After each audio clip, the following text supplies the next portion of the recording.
ሰላም ጤና ይስጥልኝ። እንዴት ዋላችሁ? ደህና ናችሁ ወይ? ሁሉ ሰላም ነው ወይ? ለማታውቁኝ ሰዎች ቤርሳቤህ መላኩ እባላለሁ። የዘመን ትራቨል ኤጀንት ባለቤት ነኝ። ዛሬ እንግዲህ ከአንኢምፕሎይመንት ጋር የተያዘ ኢንፎርሜሽን ይዤላችሁ መጥቻለሁኝ። ይህን ኢንፎርሜሽን ለብዙዎች ብታዳርሱት በጣም ደስ ይለኛል። ስለዚህ በተለይ ዲሲ፣ ቨርጂኒያ እና ሜሪላንድ ለምትኖሩ ሰዎች ኢንፎርሜሽኑ ይድረሳቸው። በጣም የሚጠቅምና ወሳኝ መልእክት ስለሆነ ማለት ነው። ኦኬ መጀመሪያ ልነግራችሁ የመጣሁት ወይም ደግሞ አንዳንድ ሀሳቦችን ዲስከስ የምናደርገው እስቲል አሁንም የማወራው ወይም የምንነጋገረው ነገር ከዚሁ ከኮሮና ቫይረስ ጋር በተያያዘ ነው። እንግዲህ መጀመሪያ ትንሽ እስኪ ሃይላይቶቹን እንነጋገር፣ በአሁኑ ሰዓት በምን አይነት ሁኔታ ላይ እንዳለ ማለት ነው። እንግዲህ በዓለም ላይ ከ67 ሚሊዮን በላይ ሰው በኮሮና ቫይረስ እንደተያዘ እናያለን። በአሜሪካን ሀገር ደግሞ ከ15 ሚሊዮን በላይ ሰዎች እንዲሁ በኮሮና ቫይረስ እንደተያዙ እናያለን። እንደገና ወደ ኢትዮጵያ ደግሞ ስንሄድ ከ113 ሺህ ሰው በላይ እንዲሁ በኢትዮጵያም ኮሮና ቫይረስ እንግዲህ እየተዛመተ እንደሆነና ነገሮቹ ሲሪየስ እየሆኑ እንዳሉ እናያለን ማለት ነው። ግን በእኛ በኩል ደግሞ ስቲል መዘናጋቶች አሉ። ነገሩ እየባሰ ነው ያለው። ብዙ ነገሮች እየሰማን ነው በአካባቢያችን ያለ ነው። አሁንም ስቲል ብዙ ሰዎች ሌኦፍ እየተባሉ ነው ያሉት።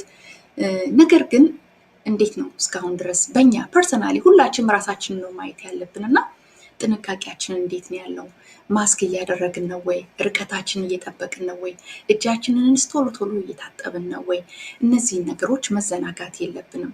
እኔ በጣም የሚገርመኝ አንድ ነገር አለ። ለምሳሌ አንድ ሰው በካንሰር አለበት ብንል ያ ሰው ወደ ሕክምና ቦታ ሄደው ለመዳን ሰምታችሁኛል፣ ለመዳን ሲል ኪሞ ይወስዳል፣ የተለያዩ መድኃኒቶች ይወስዳል፣ በጣም ብዙ ነገር ያደርጋል። እና ያ ማለት ምን ማለት ነው? አንድ ሰው ሲታመም ከታመመ በኋላ በተለያየ በሽታ ሊሆን ይችላል፣ ለመዳን ብዙ ዋጋ ይከፍላል፣ በጣም ብዙ ዋጋ ይከፍላል። አሁን ግን እኛ የተጠየቅነው በጣም አጭር ነገር ነው፣ በጣም ግልጽና ቀላል ነገር ነው።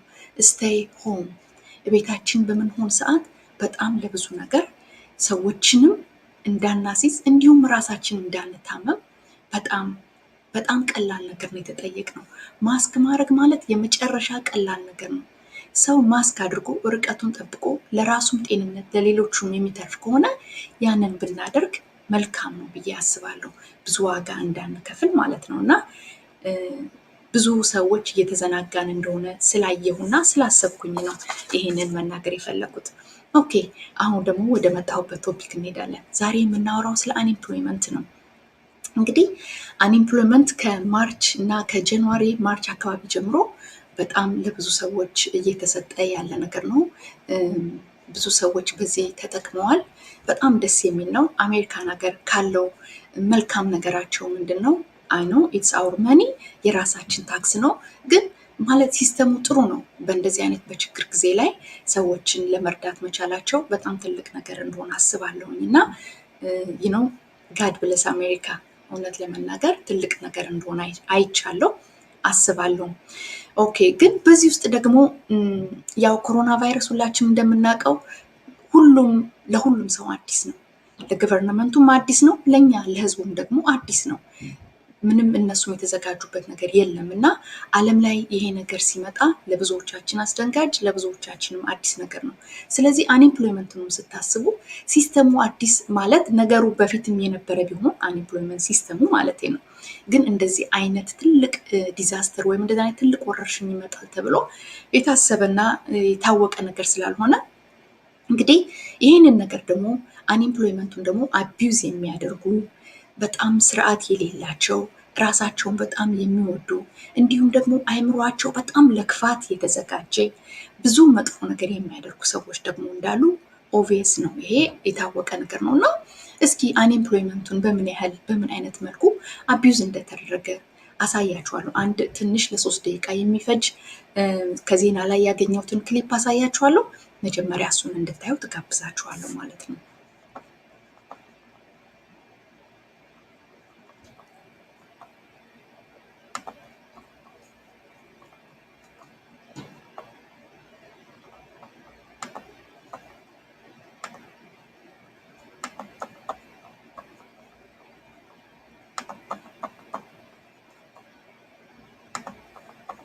Across the state, including San Mateo County, admitting this fraud is growing out of control. And the worst part is the vast majority of this aid that should be in the hands of struggling families will likely never be repaid. It is perhaps and will be one of the biggest fraud of taxpayer dollars in California history. $1 billion worth of unemployment benefits now in the pockets of tens of thousands of inmates across the state. To give you an idea of the type of criminals cashing in, Scott Peterson was one of the names used. It involves rapists and child molesters, human traffickers, and other violent criminals in our state prisons. From March to August, 35,000 claims have been filed in the name of California state prison inmates. This includes 133 inmates currently on death row. To put it in perspective, 20,000 of those claims have been paid since August, amounting to $140 million. It's scary how much money has been lost, not to it went the wrong way, but stolen. It's stolen money. The San Mateo County DA's office was one of the first to uncover this fraud scheme in California, where 21 inmates, including these 8 at a Redwood City Correctional Facility, were charged for defrauding the state out of $250,000 worth of unemployment benefits. We figured, it's probably in some other county jails too. But to find out that it's theft of hundreds of millions going throughout our state prison, going to death row even, that has to stop that. So how does it stop? And why didn't the state catch this? The reason stems from the lack of a cross-examining system that would ensure incarceration data is matched against EDD claims. We need to turn off the spigot. Right now, there is no cross-matching between the incarceration data and EDD on a routine basis like it's being done in 35 other states. An issue 9 district attorneys across the state voiced in a letter to the governor, requesting help on the urgent matter. State Senator Scott Wiener agrees it must be a priority. We need to take a look at why you're not cross-referencing. If there's a statute that prevents them from cross-referencing, clearly that has to be changed. A policy change necessary to help the hundreds of thousands of people like Brittany and Ben. All of my money on that card, I can't even go get food. I haven't been able to pay October's rent because of that. Who need this money to survive. Meanwhile, the response from the EDD has been consistently criticized as slow and non-existent. We have reached out to the agency for further comment on this, but have yet to hear back. For the I-Team, Stephanie Sierra, ABC 7 News. Stephanie, lots of this fraud is in the name of inmates, but did some inmates actually receive benefits from multiple claims? Yes, we learned today some inmates received benefits from as many as 16 different claims. In fact, the highest claims paid went to death row inmates that amounted up to $20,000 each. That's amazing. All right, Steph, thank you very much.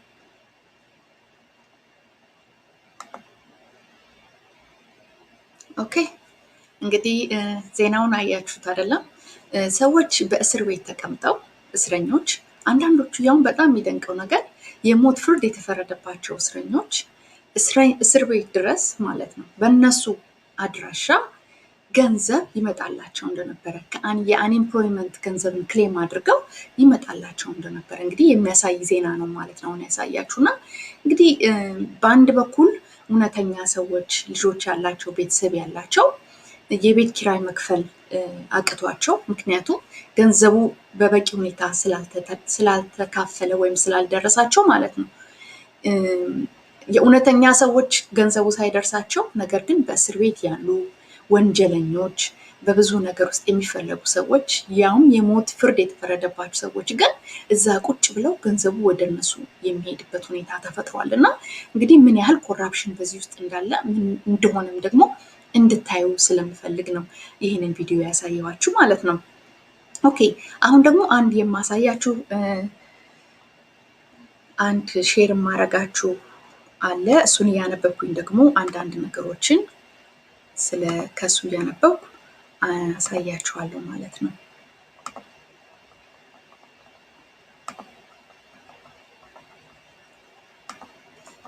ኦኬ አሁን ደግሞ ያለበትን ሁኔታ ላነብላችኋለሁ በደንብ ተከታተሉኝ። በፌዴራል መንግስት በግል ለሚሰሩ ለኮንትራክተሮች እና የሙሉ ጊዜ ስራ ለሌላቸው ሰልፍ ኢምፕሎይድ ፍሪላንስስ ኮንትራክተርስ ኤንድ ፓርታይመርስ እየሰጠ ያለውን ክፍያ ዲሴምበር 23 2020 ያቋርጣል። ስለዚህ ዲሴምበር 23 ድረስ ነው ማለት ነው ክፍያ የሚሰጠው። ከዛ በኋላ ክፍያው ይቋረጣል ማለት ነው። የምንድን ይሄ የፌዴራል ነው የሚለው ማለት ነው። የፌዴራል መንግስት እንግዲህ ይህንን የሚል አውጥተዋል፣ ይህንን ህግ ማለት ነው። እንግዲህ በቨርጂኒያ በኮሮና ቫይረስ ወረርሽኝ ምክንያት ገቢያቸውን ላጡ ወይም ለቀነሰባቸው ይሰጥ የነበረው ክፍያ ለአንዳንድ ተከፋዮች ክፍያው የተቋረጠባቸው ሲሆን የሌሎች ደግሞ በሚቀጥሉት ሳምንት ይቋረጣል። ስለዚህ በቨርጂኒያ ያላችሁም እንግዲህ ይሄ ክፍያ የሚቋረጥበት ሁኔታ እንዳለ ማወቅ ይኖርባችኋል ማለት ነው። በሜሪላንድ 117358 ተጠቃሚዎች የስቴትና የፌዴራል መንግስትን ክራይቴሪያ ባለማሟላታቸው ክፍያውን ማግኘት አልቻሉም። ማመልከቻው ዲናይ ከተባሉ ሰዎች ዋናው ዲናይ የተባሉት ምክንያት ሲሰሩበት ከነበረው መስሪያ ቤት ወይም ከተቀጣሪያቸው ጋር እንዴት እንደተለያዩ ያቀረቡት ማስረጃ ወይም ሪዝን ኦፍ ሰፓሬሽን መንግስት የሚሰጠውን ክፍያ ለማግኘት በቂ ምክንያት ሆኖ ባለመገኘቱ ነው።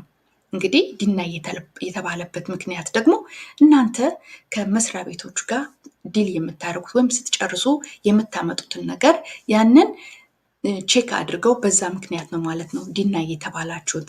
በተጨማሪም 41322 አመልካቾች የመንግስትን ውሳኔ እየተጠባበቁ ሲሆን አብዛኛዎቹ ምርመራ እየተደረገላቸው ነው ማለት ነው።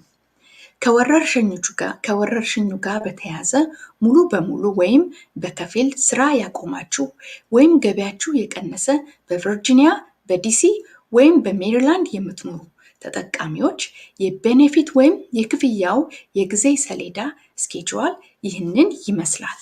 እንግዲህ ይሄ ነው ዋናው። ይህንን አነብላችኋለሁ ማለት ነው። ፒዩኤ ወይም አንኢምፕሎይመንት ኢንሹራንስ ሪሊፍ ከጃንዋሪ 27 እስከ ዲሴምበር 31 2020 ፎር ማክሲመም ኦፍ 39 ዊክስ እንግዲህ ከጃንዋሪ 27 እስከ ዲሴምበር 31 ድረስ ነው ማለት ነው። ማክሲመም ኦፍ ለ39 ሳምንት ነው ማለት ነው ቤኔፊቱ የሚከፈለው። ዲሲ ደግሞ ለሚኖሩ እስከ 46 ሳምንት ሊሄድ ይችላል ማለት ነው እና ግን የሚያልቀው እንግዲህ ዲሴምበር 31 እንደሆነ ፒዩኤ ይሄን ማወቅ ይኖርባችኋል ማለት ነው።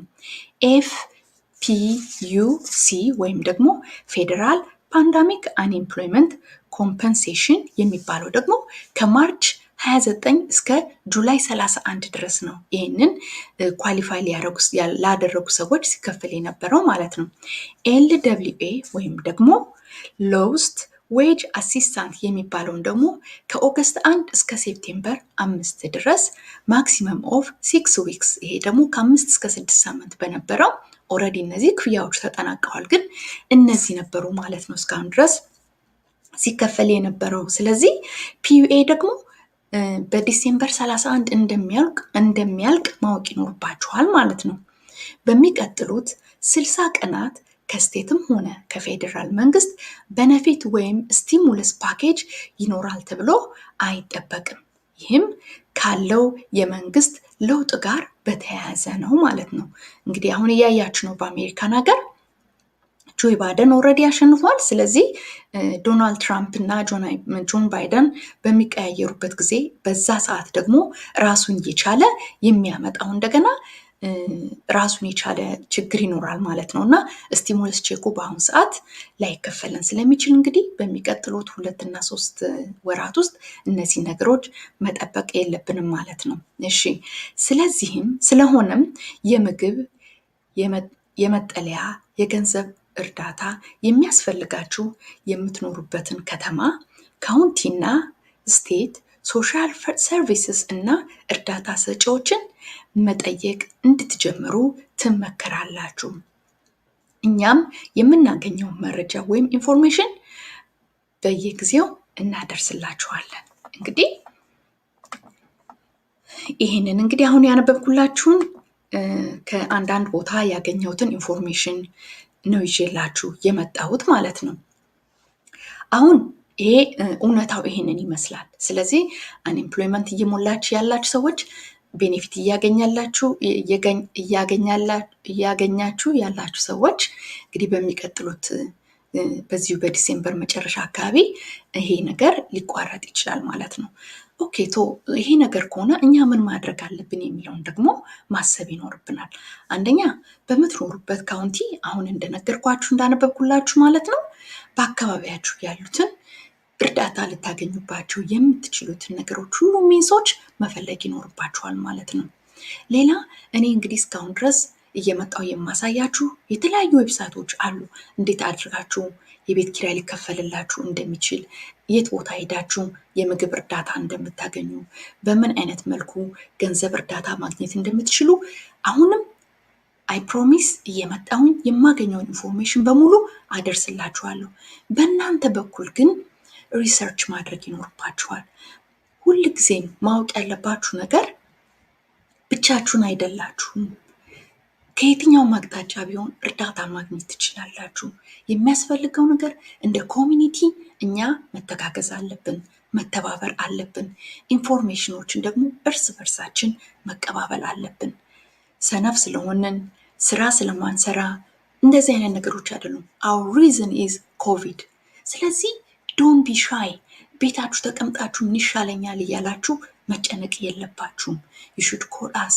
አንዳንድ ቦታዎችን ኮንታክት በማድረግ በተለይ ቤተክርስቲያን አካባቢ፣ መስጊድ አካባቢ ያሉትን ሰዎች ኮንታክት በማድረግ ችግሩን በጋራ እንወጣዋለን።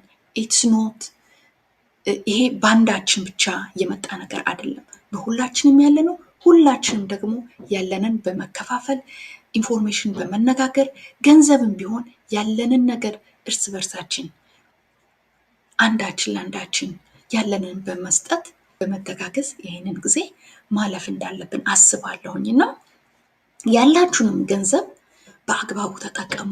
አሁን የዓመት በዓል ጊዜ ነው። ብዙ ወጪዎች ሊኖሩን ይችላሉ። ብዙ የምናስባቸው ነገሮች ሊኖሩ ይችላሉ። ያላችሁን ነገር በማስተዋልና በጥበብ ገንዘባችሁን ዋይዝሊ ተጠቀሙ ብዬ ይህንን አድቫይስ አደርጋችኋለሁ። ተባረኩልኝ። ሌሎችም እንግዲህ ሀሳቦች ሲኖሩኝ ወይም ደግሞ ሌላ ለእናንተ መልካም ነው ብዬ የማስበው ነገር ሲኖር ደግሞ እንደዚሁ እየመጣው ኢንፎርሜሽን አደርሳችኋለሁ። ይህንን ኢንፎርሜሽን ፕሊዝ አንደኛ ሼር አድርጉት፣ ሁለተኛ ላይክ አድርጉት፣ ሶስተኛ ነገር ደግሞ ኮሜንት ስጽፉ እኔን ኢንከሬጅ ታደርጉኛላችሁ እና ሌትስ ዱ ዛት። ኢንፎርሜሽን የምታገኙ ሰዎች ደግሞ ሪሶርስ ያላችሁ ሰዎች ደግሞ ኮንታክት አድርጉኝ፣ ለእኔ ኢሜይል አድርጉልኝ። በዚህ በፌስቡክም በዩቲዩብ ቻናሌን በኩል ኮንታክት አድርጉኝና ያለውን ኢንፎርሜሽን ለህብረተሰባችን አብረን እናድርስ። ተባረኩልኝ። እንግዲህ ለአንድ ሰው በቀን ውስጥ መልካም ነገር ብናደርግ በአንድ ዓመት ውስጥ ለ366 ቤተሰብ የሳቅና የደስታ ምንጭ መሆን እንችላለን። ሁላችንም ይሄን ማድረግ እንችላለን እና ሌትስ ወርክ ቱጌዘር። እርስ በርሳችን እንዋደድ፣ እንከባበር፣ አብረን ይሄንን ችግር እንለፈው። ተባረኩልኝ። እግዚአብሔር ቢፈቅድ በህይወት ብንኖር ደግሞ ነገ ተመልሼ ብቅ እላለሁ። መልካም ቀን።